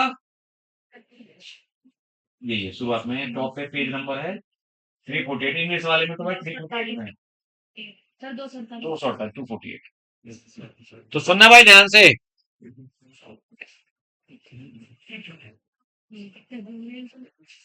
जापान में, सुन लो जरा, जापान में किसानों ने ये देखा कि जो राइस के पौधे थे उनकी मतलब धान, है ना, भाई पैडी, धान को बोल देते हैं, राइस चावल, वो एक ही बात, उसका ग्रेन वो है। तो वो बेटा पौधे बहुत ज्यादा ग्रो कर रहे थे लंबाई में, मतलब देखना जैसे पौधों का साइज मान लो इतना रहना है, ठीक है, और फिर उनके ऊपर जो फल वगैरह है वो लग जाना, फल मतलब सीड वगैरह वो लग जाने हैं।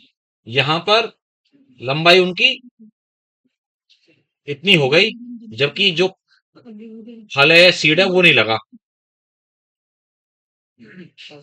तो अच्छी बात है बेकार बात है, मतलब उन्होंने देखा कि हमने इतना लागत लगाई, पानी लगाया, है ना, सारा खाद पानी लगाया, और ये बढ़ते ही जा रहे हैं, बढ़ते ही जा रहे हैं, बेवकूफ हो गए हैं,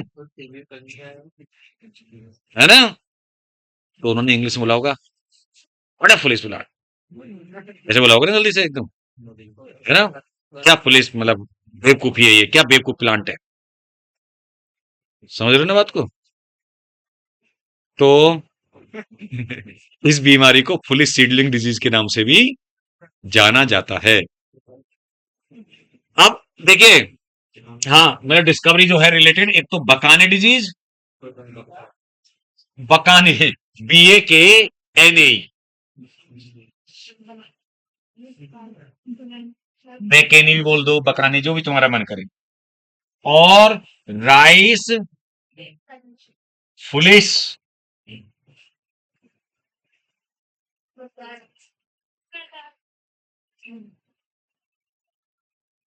समझ गए ना बात को? क्यों ने कहा क्या बेवकूफ पौधे हैं कि मतलब बढ़ते जा रहे हैं, सीड सेटिंग ही नहीं हो रही, मतलब सीड फॉर्मेशन ही नहीं हो रहा। तो जब चावल नहीं बन रहे और लंबाई इतनी हो गई तो हम क्या करें, है ना? क्योंकि ये, अच्छा, अब वो ये बीमारी हो क्यों रही थी, है ना? क्या कारण था? तो कुरोसावा, ई कुरोसावा,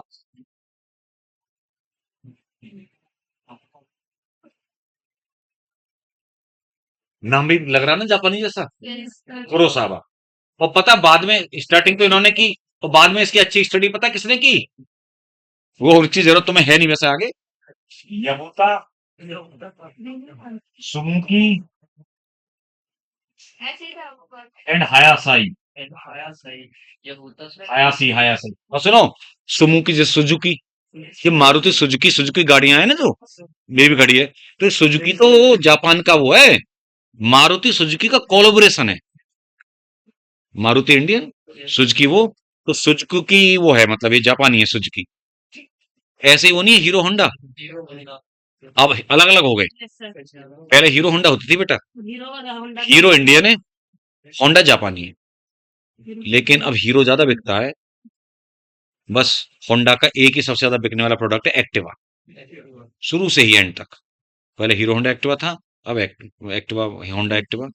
बाकी हीरो बहुत ज्यादा बिकता है, हीरो की बाइक्स, होंडा की बाइक्स नहीं बिकती। हाँ, हीरो की तो बाइक का तो बेटा रिकॉर्ड है ना, स्प्लेंडर तो इतना है कि बाबा ने भी यूज की और अब पोते भी यूज कर रहे हैं, मतलब ऐसे एक्टिवा भी ऐसे ही टक्कर पे। तो पता है, इन्होंने डिटेल में स्टडी की थी। खैर, अब सुनिए मेरी बात, मैं ये बता रहा था तो कुरोसावा ने ये देखा बेटा, इसको जो आइसोलेट किया ना ऐसे, इन्होंने देखा कि बेटा जो एक फंगस है, जिब्रेला, फंगस कौन था? जिब्रेला, मैं बता चुका हूं पहले भी तुम्हें, है ना? जिब्रेला फ्यूजी कोरोई, फ्यूजी कोरोई, ये फंजाई है बेटा, फंगस है, जिब्रेला, FUJICURY, फ्यूजी, ये फूजी, जिब्रेला फूजी कोरोई, ये बेटा एक फंगस है, इसके एक्सट्रैक्ट को, और जब प्लांट को ट्रीट करके देखा तो वही उन्हें वो बीमारी हो रही थी, है ना बेटा? तो उन्होंने कहा कि इस फंगस से ये, है ना, एक केमिकल निकल रहा था इस फंगस से, जिसकी वजह से ये प्लांट ऐसे हो गए। यानी कहने का मतलब ये है कि जो बकाने डिजीज या राइस फूली सीडलिंग डिजीज हुई, तो वो प्लांट जो थे राइस के, वो फंजाई से इन्फेक्टेड थे। किससे इन्फेक्टेड थे बेटा? फंजाई से, जिब्रेला से। तो जब उसके एक्सट्रैक्ट को देखा ना कि उसके एक्सट्रैक्ट से हो रही है ये लंबाई बढ़ना, मतलब एबनॉर्मली लॉन्ग हो जाना, यानी दिमाग में 100 बातों की एक बात ये आई कि जिब्रेलिन का सबसे ज्यादा क्रिटिकल जो प्रॉपर्टी होती है, मोस्ट इंपॉर्टेंट होता है लंबाई बढ़ाना, प्लांट की लंबाई बहुत ज्यादा एबनॉर्मली लॉन्ग कर देता है। तो उसका बेनिफिट भी है और नुकसान भी है ना? बेनिफिट भी बहुत जगह उसका हमने एप्लीकेशन लिए गए बताएंगे, लेकिन वास्तव में ऐसा नहीं है कि ये, बाद में पता चला ऐसा नहीं है कि जिब्रेला फंजाई से ही मिलता है या जिब्रेलिन, अरे ये तो प्लांट हार्मोन है, प्लांट में होता है, मतलब वो फंजाई से अफेक्टेड जरूर रहा होगा, चलो, है ना? लेकिन ऐसा नहीं था कि जिब्रेला ही प्रोड्यूस करता, मेरी बात समझ रहे हो ना आप? नॉर्मल प्लांट में जिसमें जिब्रेला का इन्फेक्शन नहीं होगा, वो प्लांट में भी ये पाया जाता है थोक जिब्रेलिन। और देखिए वापस उस पे आ जाए ना उधर, मतलब मेन वाले पोर्ट, तो जिब्रेलिन आज की डेट में ना बेटा, जिब्रेलिन जो कंपाउंड है जिब्रेलिन्स, वो GA1 2 3 4, ऐसे GA1 GA2 GA3 GA4 ऐसे बहुत सारे जिब्रेलिन आज की डेट में डिस्कवर्ड, लगभग 100, हंड्रेड्स, मतलब 100 से भी ज्यादा होंगे, है ना। इतने डिस्कवर्ड हो चुके हैं, जिनमें सबसे ज्यादा जो स्टडी की गई है GA3,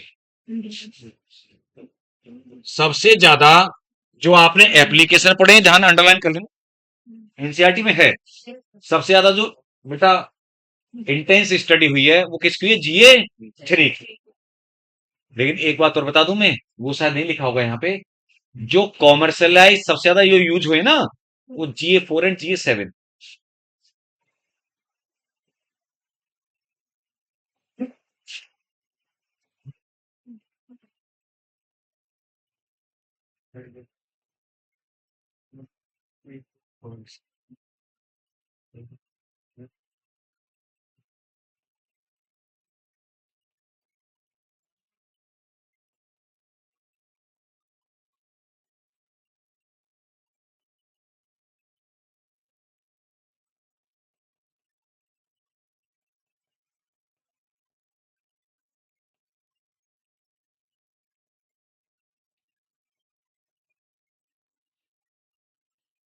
एक इनमें स्पेशल, जैसे आपको पता है, हमने बताया था कि ऑक्सिन में इंडोल रिंग होती है।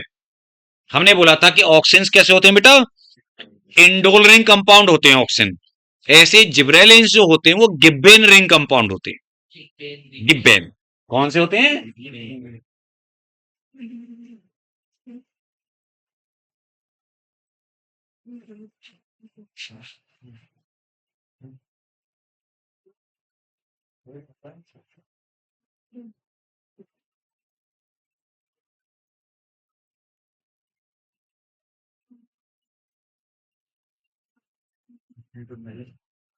एसिडिक हैं, ऑब्वियस सी बात है, ऑक्सिन भी था, गिब्बेन रिंग कंपाउंड, और ये बात आप जानते हो, ये टर्पीनॉइड डेरिवेटिव है। ये बात हमने केमिकल कंपोजिशन में पढ़ ली थी।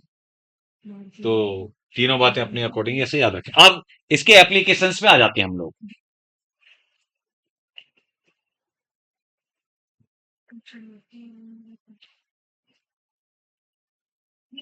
बेटा नोट कर लेंगे, ध्यान से देखेंगे, क्योंकि एक दो एप्लीकेशन ऐसे हैं जो एनसीईआरटी में बिल्कुल नहीं है और बहुत इंपॉर्टेंट है।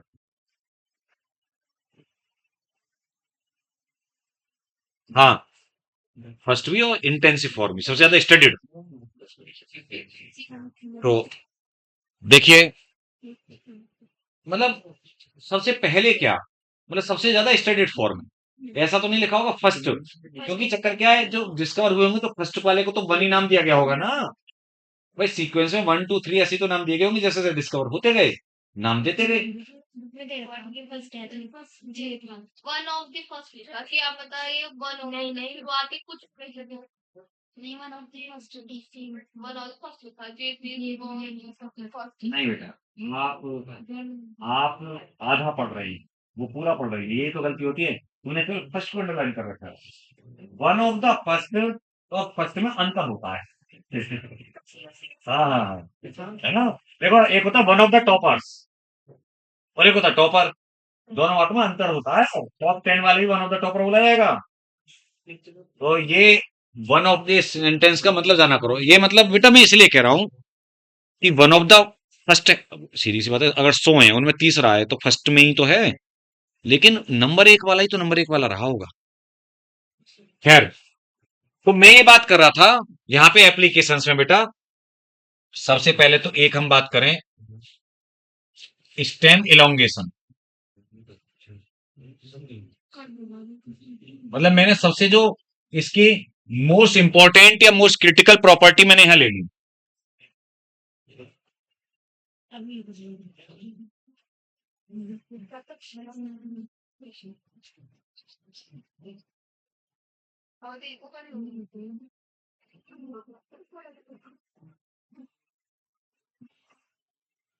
बहुत ज्यादा तेजी से बेटा ये ग्रोथ कराता रहता है, स्टेम इलोंगेशन। अरे सीधा देख बेटा, बहुत ज्यादा ग्रोथ कराता है स्टेम की, है ना। और इसी का मैं एक बात बोल सकता हूँ यूज आपको। देखिए स्टेम एलोंगेशन का बहुत ज्यादा बड़ा यूज है शुगर केन की बात है। इसका पॉइंट मैं किस में ले सकता हूँ? शुगर केन वाले पॉइंट से।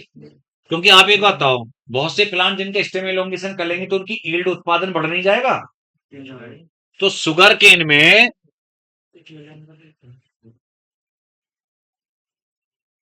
बेटा बातें मत करो आप, देखो मुझे गुस्सा मत दिलाओ।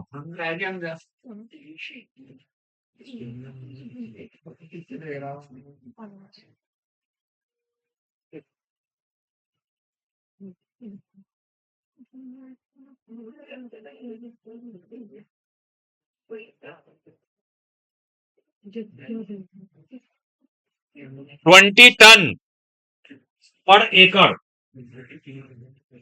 मतलब 20 टन एकड़ के हिसाब से गन्ने का उत्पादन बढ़ जाता है जिब्रेलिन का स्प्रे करने पर। ये देखा गया, पता है। मतलब इसका मतलब ये है कि जो लोग बाग ये जो किसान लगाते होंगे ना बेटा गन्ने में, तो जिब्रेलिन के डेरिवेटिव होते होंगे कंपाउंड, मतलब गन्ने की लंबाई बढ़ जाएगी। और सहारनपुर भी गन्ने की बेल्ट है, ये बढ़त बागपत इधर ही मैंने बताया मुझे, और मैंने देखे भी खेतों में कि बहुत बहुत 18-18 फीट लंबाई के गन्ने खेतों में। और मतलब है ना 150-150 कुंटल गन्ना एक एक बीघा में से निकल रहा है। बहुत बड़ी बात है ना। हाँ मेहनत तो खैर होती होती है। 150 कुंटल तो बहुत हो गया बेटा। वो 100 कुंटल भी अगर निकल आया किसी खेत में, 100 कुंटल बहुत बड़ी बात होती है एक बीघा। 40,000 का गन्ना हो गया एक बीघा में। हालांकि लागत ही बहुत ज्यादा लगती है काटने छीलने में, कहीं 400 रुपये कुंटल है। तो बेटा ये स्टेप, अच्छा इसके अलावा इसी पॉइंट में मैं इलोंगेशन वाले में, चलो दूसरा भी आप पॉइंट ले सकते हो। पता है ग्रेप स्टॉक की लेंथ इंक्रीज करना इसी पॉइंट से रिलेटेड ही है।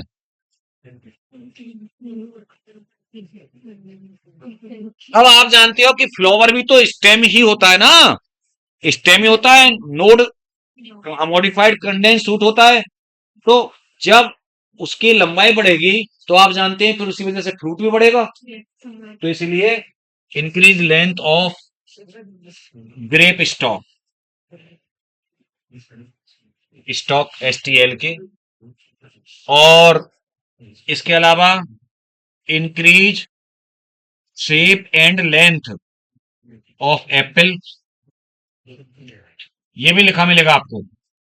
सेब जो होते हैं उनकी भी लेंथ, फ्रूट की, एप्पल फ्रूट की भी लेंथ बढ़ेगी और उसकी शेप इंप्रूव होगी बेटा, अच्छी होगी। तो ये मेरे अकॉर्डिंग ये वैसे इस वाले पॉइंट से रिलेटेड बातें ही हैं। लेंथ इंक्रीज होने वाली जो भी सारी बातें हैं किससे रिलेटेड है बेटा? स्टेम एलोंगेशन वाली प्रॉपर्टी से। ठीक है, चलें आगे।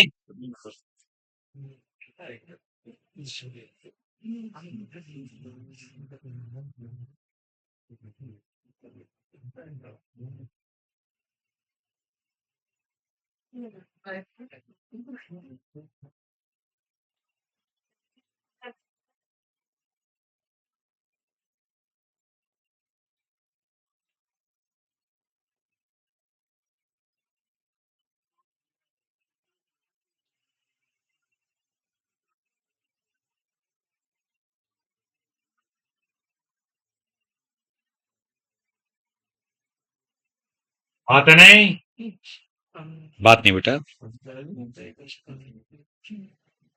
तुम दोनों पीट दूंगा मैं।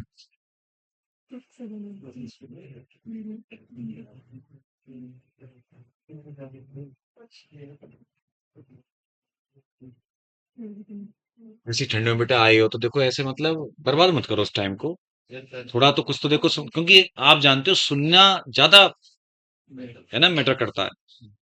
आप ये समझो कि जब आप किसी के थ्रू सुन रहे होते हैं तो वो ज्यादा है ना लंबे समय तक प्रभाव डालता है। मूवी वूवी देखने जाते हो आप, जब बस इंटरेस्ट से देखते हो मूवी तो उसकी स्टोरी पूरी याद हो जाती है आपको। वो पढ़ोगे कहानी तो एक बार को वो लगेगा। तो इसलिए क्लास में अगर बैठे हो तो थोड़ा दिमाग लगाया करो बेटा, शांति से सुनते रहो बस। तो देखिए जुवेनाइल कॉनिफर्स को जल्दी मेच्योर,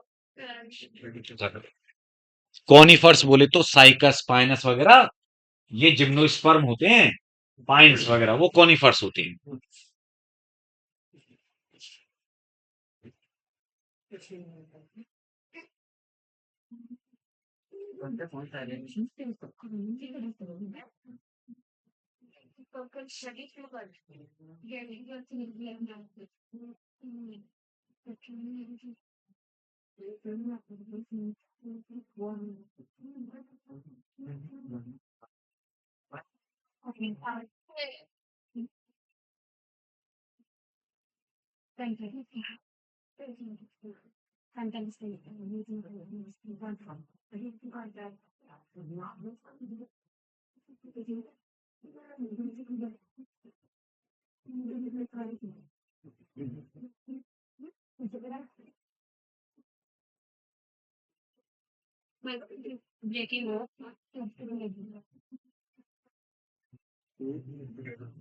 देखिए, breaking of bud dormancy, bud dormancy को ब्रेक करता है, ये बहुत अच्छा करेक्टर है इसका, मतलब प्रमोट करता है स्प्राउटिंग को।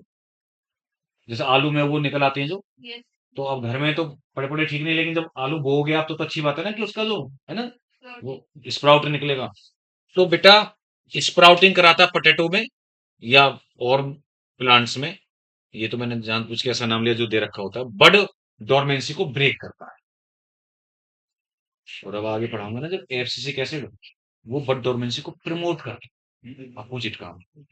अच्छा, इसके अलावा एक और बहुत अच्छा पॉइंट है इसका, सीड डोरमेंसी को ब्रेक करना। ये वाला पॉइंट बड डोरमेंसी होगा, ये तो होगा बेटा। हाँ,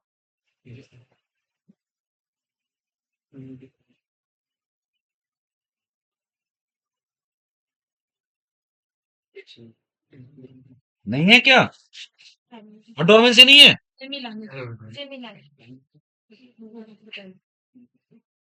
और ये वाला तो बहुत ही खास पॉइंट है, सीड जर्मिनेशन, ये तो है ही नहीं एनसीईआरटी में। ऐड ऐड जरूर कर लेना, ये तो बोल्टिंग होगा लॉजिक लिमिट वाला तो,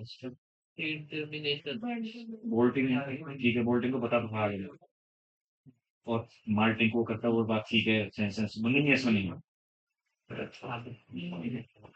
देखिए दोनों पॉइंट आपको जिन बच्चों को ध्यान रखें नोट करने हैं वो कर लें, क्योंकि एनसीईआरटी में नहीं थे। बट डोरमेंसी भी, सीड जर्मिनेशन,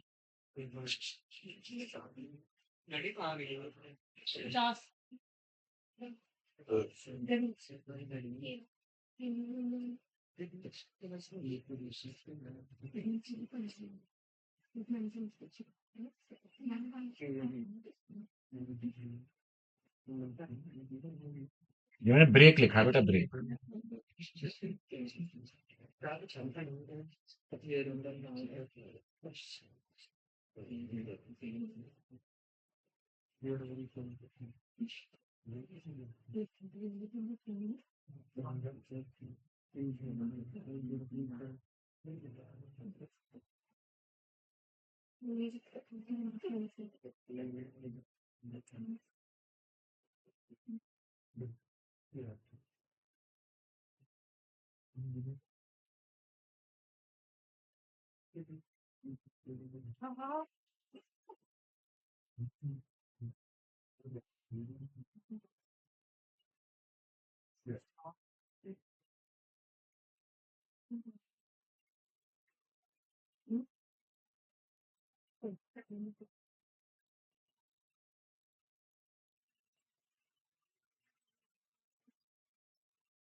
बहुत इंपॉर्टेंट, कई बार आपके एआईपीएमटी नीट में आया हुआ क्वेश्चन है, एनसीईआरटी में चाहे हो या ना हो प्रीवियस ईयर में ढूंढ देना, बात नहीं। देखिए पता हो कैसे आता है कि अल्फा एमाइलेज एंजाइम का एमाइलेज एंजाइम है ना, बार्ले सीड के जर्मिनेशन के लिए जरूरी है, है ना? इसको एक्टिवेट कौन करता है? इस टाइप से, तो जिब्रेलिक एसिड या इस टाइप से आ जाता। देखो, अब एमाइलेज क्या करेगा? एमाइलेज तो मतलब स्टार्च को करेगा ना, लाइपेज फैट को करेगा, लिपिड को करेगा, तो इस टाइप से प्रोटीन प्रोटीन को करेगा। तो एक्चुअली में एंजाइम्स को एक्टिवेट, देखिए सीड डोरमेंट पड़ा है, सीड कैसा पड़ा है? डोरमेंट, रेस्टिंग में, जर्मिनेट नहीं करा। आप देखा आपके घर में हम, अच्छा डोरमेंसी भी जरूरी होती है। अगर सीड डोरमेंसी में नहीं रहेंगे तो हम खाएंगे क्या? ये जो अनाज है बेटा, हमारे घर में पूरी साल हम यूज करते रहते हैं नहीं, जब सीजन आता है तो फिर से उसको जर्मिनेट करने के लिए खेतों में डाल देते हैं, फिर वो ग्रो कर जाते हैं, गेहूं बन जाता है। तो मेरे कहने का मतलब क्या है, डोरमेंसी में रहते हैं तो एंजाइम्स इनएक्टिव पड़े रहते हैं। जब जिब्रेलिन ना उनको इनएक्टिव एंजाइम्स को क्या कर देता है? एक्टिव। तो फूड का मोबिलाइजेशन होता है, मतलब है ना, न्यूट्रिएंट का, क्योंकि वो ब्रेक डाउन करेंगे बेटा उनको, एंजाइम्स, फूड को, तो वो ब्रेक डाउन होकर मोबिलाइज होगा, तो उससे एनर्जी मिलेगी और सीड जर्मिनेट होगा। तो ये प्रक्रिया पूरी है। तो ये सारे पॉइंट इसीलिए मैंने हाईलाइट भी कर दिए हैं, जरूर याद रखें। सीड जर्मिनेशन, चाहे तो क्वेश्चन आए सीड डोरमेंसी को ब्रेक कौन करता है, तो जिब्रेलिन। सीड जर्मिनेशन कौन प्रमोट करता है, बात एक ही है, डोरमेंसी को ब्रेक करेगा, जर्मिनेशन को प्रमोट करेगा। बट डोरमेंसी कौन तोड़ता है? Gibberellic acid. या स्प्राउटिंग कौन कराता है बट की? जिब्रेलिक। ये काम सेम, हालांकि जिब्रेलिक की ज्यादा, देखो मैं तुम्हें एक बात बताऊं इंटरेस्टिंग, एनसीईआरटी ने जिब्रेलिन में ये नहीं लिखे, जबकि इस काम के लिए सबसे जो बेहतरीन हार्मोन है वो जिब्रेलिक एसिड है। कभी कभी एनसीईआरटी नहीं लिखती है, जो कि एग्जाम में आता रहता है। और हाँ, एनसीईआरटी जिसके लिए लिखा है वो बता दूं, वो है, वो वास्तव में ऐसा नहीं कि है नहीं, इथाइलिन, वो भी सीड और डोरमेंसी दोनों ब्रेक करता है, वहां भी बताऊंगा। तो वो दोनों का कॉमन एक जैसा काम, सिनर्जिस्टिक एक्शन हो गया। जबकि एब्सिसिक एसिड और दोनों ही चीजों में डोरमेंसी इंड्यूस करता है, तो वो एंटागोनिस्टिक हो गया। तो ये दिमाग में रहना बहुत जरूरी है। जब हम सारे हार्मोन पढ़ेंगे हमें पता चलेगा सर आपने जिब्रेलिन में बताया था कि वो डोरमेंसी तोड़ता है, और एब्सिसिक एसिड जब पढ़ाऊंगा तो बताऊंगा कि वो डोरमेंसी कराता है। तो अपोजिट हो गया नहीं, एंटागोनिस्टिक। और इथाइलिन का इसकी तरह ही तोड़ने का काम, तो वो सिनर्जिस्टिक हो गया। जबकि इंटरेस्टिंग पढ़ाऊंगा, इथाइलिन और एबीए दोनों ही इनहिबिटर हैं, जबकि काम वहां पे उनका भी अपोजिट हो जाता है आपस में। चलिए अब नेक्स्ट पॉइंट लेते हैं हम। देखिए बेटा, स्पीड अप या मैं बोलूं प्रमोट माल्टिंग प्रोसेस।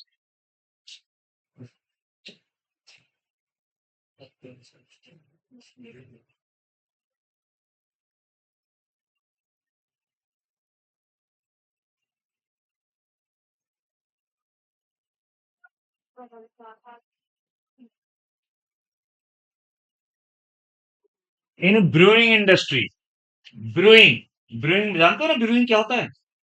एल्कोहल, हाँ, एल्कोहल वाली इंडस्ट्री, दारू वारू जो बनती है, ब्रूइंग इंडस्ट्री, ब्रूइंग। ऐसे ईस्ट बोलते हैं, ब्रूइंग ईस्ट, सैक्रोमाइसस सर्वेसी, ब्रूइंग ईस्ट।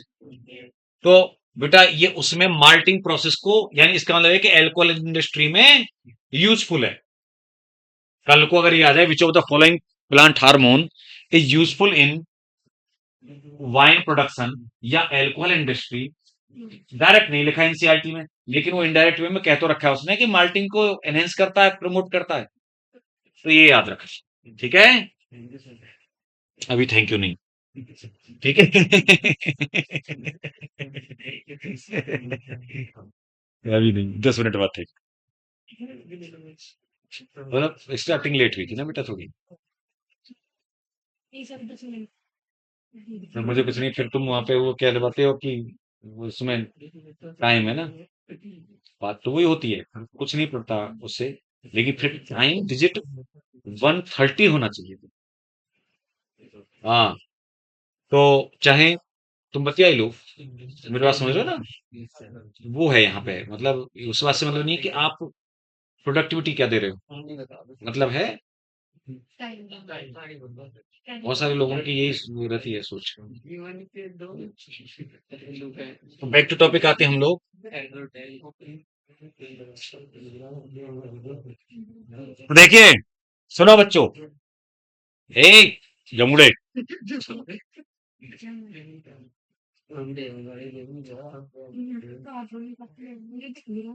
तो तू पिट जाएगा, तू सुधर जा। और ये पढ़ाई कर ले ढंग से, हम तो हमारे दो होने के लिए भी पढ़ाई बहुत जरूरी है, नहीं तो बेटा हम तो हमारा जीरो भी रह जाता है। ध्यान रखना, आजकल जमाना इतना खराब है, खान पान ऐसा है कि ये बहुत हो रहा है। हाँ भाई, रोज रोज ढूंढते कि हम सर को आवाज नहीं जा रही, ये सोचती हैं मैं इतना बुढ़ा नहीं हुआ हूं कि मेरे कान खराब हो गए हूँ। हाँ, तो बेटा ब्रूइंग इंडस्ट्री या मार्टिंग प्रोसेस वाली बात होगी हमारी। तो सुनो, इंपॉर्टेंट बात और भी बची हुई है अभी इसकी। एक होता है बोल्टिंग। क्या होता है? बोल्टिंग। ये क्या बोल्टिंग, मतलब नट बोल्ट कसना है क्या?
बेटा बाहर भेज दूंगा मैं।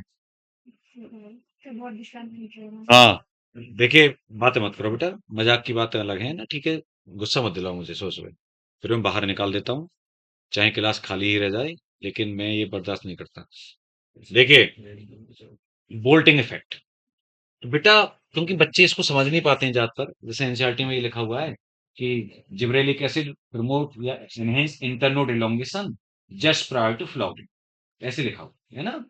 मतलब होता क्या है, बात वही है, एक टेम लेंथ बढ़ाने वाली, कि ये क्या कर, देखो नॉर्मली क्या होता है बेटा, किसी भी प्लांट में जब वेजिटेटिव ग्रोथ हो जाती है ना, तो उसके बाद में उसकी रिप्रोडक्टिव ग्रोथ या फ्लावरिंग तब होती है, मतलब जब उसकी वेजिटेटिव ग्रोथ हो जाएगी तब उसकी फ्लावरिंग स्टार्ट होगी, ये होता है। तो ये वेजिटेटिव ग्रोथ को बहुत फास्ट कर देता है, इंटरनोड एलोंगेशन करा दिया तो जल्दी से ग्रोथ होगी उसकी, यानी जो उसे ग्रोथ अचीव करनी थी वो जल्दी हो गई बेटा, फ्लावरिंग भी जल्दी हो जाएगी। तो ये ग्रोथ कराता है जस्ट प्रायर टू, मतलब फ्लावरिंग से पहले पहले ग्रोथ फास्ट करा देता है। तो अब इसकी वजह से क्या हुआ, आप सिंपल शब्दों में ये समझ सकते हो कि सर इसका मतलब जो पौधा 2 साल में अपना लाइफ कंप्लीट करता था, मतलब होता क्या है, जो बाइनियल प्लांट होते हैं ना बेटा, द्विवर्षीय, वो बाइनियल वालों में क्या होता है कि पहली साल में होती है उनकी वेजिटेटिव ग्रोथ और सेकेंड ईयर में होती है उनकी फ्लावरिंग। पहली साल में उनका वेजिटेटिव ग्रोथ होती है, सेकंड में फ्लावरिंग होती है। ऐसे प्लांट होते हैं बेटा, हम आप ज्यादा जानते नहीं क्योंकि हमें तो क्या हर साल ही चीजें मिलती रहती हैं। अब देखना, मूली, गाजर, सलजम, टर्निप, है ना, कैरेट, रेडिस, ये भी बाइनियल हैं, इनमें चक्कर क्या है, जो हम और आप खा रहे हैं वो तो रूट खा रहे हैं इसकी, तो वो तो हमें पहली साल में मिल जाती है उसी सीजन में। अगर इसको हम रहने दें ऐसे ही, तो इनके ऊपर फ्लावरिंग जो होगी वो अगले साल में होगी।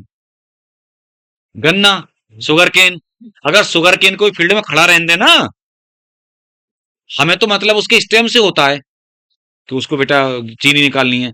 अगर हम उसको ऐसे ही खड़ा रहने दें, उसके ऊपर भी फ्लावरिंग आती है, शुगर केन के ऊपर व्हाइट व्हाइट कलर का फ्लावर आता है, देखा है कभी? देखा ना बेटा? हाँ। कभी जैसे बीज बीज के लिए छोड़ देते हैं क्या, है ना, लेट, तो देखा होगा कुछ बाल आ जाती है ऊपर व्हाइट व्हाइट कलर की। तो जो अब इसको क्या शहर के बच्चों के लिए एकदम से अनजान, मतलब, लेकिन जो जिसने देखा, हमने देखा हुआ है, तो वो बाद में पढ़ा भी है, तब नहीं जानते थे हम कि ये बाइनियल प्लांट होते हैं। बाइनियल यानी अगर हम छोड़ दें तो लाइफ 2 साल में कंप्लीट करेगा। तो पता है यहाँ पे क्या कर सकते हैं, अगर जिब्रेलिन आपने सही ट्रीटमेंट किया, तो उसकी वेजिटेटिव ग्रोथ बहुत जल्दी हो जाएगी, और फिर उसके बाद में फिर फ्लावरिंग तो होनी है, तो 1 साल में भी कन्वर्ट हो जाएगा बाइनियल, जल्दी फ्लावरिंग ऑप्टेन कर लेंगे। तो मैंने वो एग्जाम्पल एनसीईआरटी वाले लिए थे, दो। बीट कैबेज देखो शायद लिखा हुआ होगा बोल्टिंग वाले में। Yes, sir. रोजेट हैबिट वाले प्लांट में देखने को जो मिलता है, रोजेट हैबिट वाले प्लांट कौन होते हैं? देखो, रोज, रोज का फ्लावर जो होता है आपने देखा है, एकदम ऐसा होता है ना, डेंस। हाँ, मतलब ऐसे रिंग्स लाइक इकट्ठा। तो ऐसे ही जिन प्लांट की पत्तियां ऐसे करके उसमें होती है ना, एकदम रोज लाइक मैनर में, राउंड में इकट्ठी, डेंस, उसको रोजेट बोल दिया जाता है। हाँ। कैबेज में भी देखना कभी ऐसे पत्तियां उस पे लगता है ना, वो कैबेज, पत्तियों की बात कर रहा हूं मैं, एकदम इकट्ठा होता है उस पे लगता है ऐसे, कैबेज भी। ठीक है, तो ये उसका मतलब है बोल्टिंग। ठीक है, कोई ऐसा तो नहीं जो अभी इसका बचा रह गया वो पॉइंट हमारा? वो तो बता देते शुरू में ही, ग्रेप स्टॉक भी और फ्रूट शेप है, से बता दी थी बेटा मैं detail में। और इसके अलावा, अरे एक एक रहेगी बात, सुनो सुनो ध्यान सुनो, पता है, 9th वाला पॉइंट, हालांकि उससे ज्यादा हमने दो बातें वो जरूर बता दी थी आपको, सीड डोरमेंसी और बड डोरमेंसी वाली, वो अलग थी। एक बात ये है, और इसमें मैं इसीलिए बता रहा हूं क्योंकि तुम नहीं तो इसमें भी कंफ्यूज हो जाओगे, जो अच्छा बच्चा है वही कंफ्यूज होगा, जो ज्यादा पढ़ने वाला नहीं है वो तो पढ़ेगा ही नहीं, तो वो कंफ्यूज क्या होगा? कंफ्यूज वही होगा जो पढ़ेगा। सेनेसेंस को डिले करता है, लेकिन पता है फ्रूट्स की, हाँ,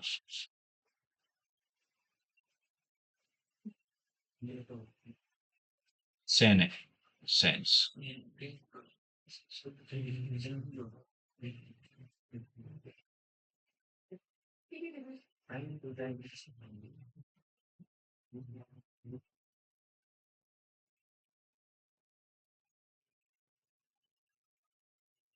and increase their market period.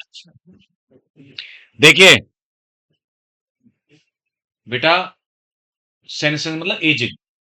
अब जैसे क्या होता है कि जैसे फल लगातार एकदम से आ गए, जब आते हैं तो लगातार सब आ जाते हैं, अब उनको तुरंत के तुरंत या तो कंज्यूम बेचना है ना बेटा, नहीं तो फिर वो जल्दी खराब हो जाएंगे, सड़ जाएंगे पेड़ से टूटने के बाद। तो जिब्रेलिक एसिड क्या करता है, उन फलों को ज्यादा लंबे समय तक बना के रखेगा, एजिंग को उनकी को थोड़ा डिले कर देगा, तो वो ज्यादा लंबे समय तक फ्रेश बने रहेंगे और खराब नहीं होंगे, तो उनका मार्केट पीरियड भी तो बढ़ गया। अगर पेड़ के ऊपर वो ज्यादा लंबे समय तक बने रहेंगे बेटा, तो आप जितने जितने तोड़ के उतने ले जाओगे मार्केट में, बेच देगा किसान, है ना, तो खराब नहीं होंगे। ये मैं इसलिए बताना चाह रहा हूं ये बात खास तौर पे, क्योंकि अभी अगला जो एक हार्मोन आएगा साइटोकाइनिन, साइटोकाइनिन का भी बहुत अच्छा रोल है सेनेसेंस डिले करना, लेकिन वो खास तौर से लीव्स की सेनेसेंस को डिले करता है, लीव्स फ्लावर, है ना। लेकिन जब क्वेश्चन में अगर तुम आए फ्रूट की सेनेसेंस डिले करना, तो क्या लगाएंगे? जिब्रेलिक एसिड, फ्रूट के लिए जिब्रेलिक एसिड और लीव्स के लिए साइटोकाइनिन, वो आगे आएगा। ठीक है, तो ये हमारा क्या कंप्लीट हो गया,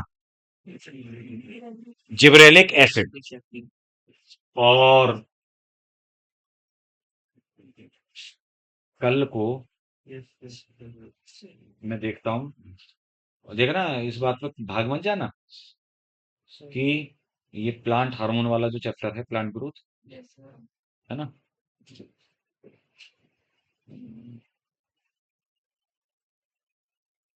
चलो प्लांट हार्मोन अभी रहने दो, रेस्पिरेशन वाला वो पूछूंगा मैं तुमसे, वो सुनूंगा पॉइंट, क्योंकि ये देखिए साइटोकाइनिन वो तो तुम 2 बार से पढ़ चुके, एक बार मैंने रिवाइज करा दिया था इसी से। हाँ, इससे पहला मतलब कौन सा? हाँ,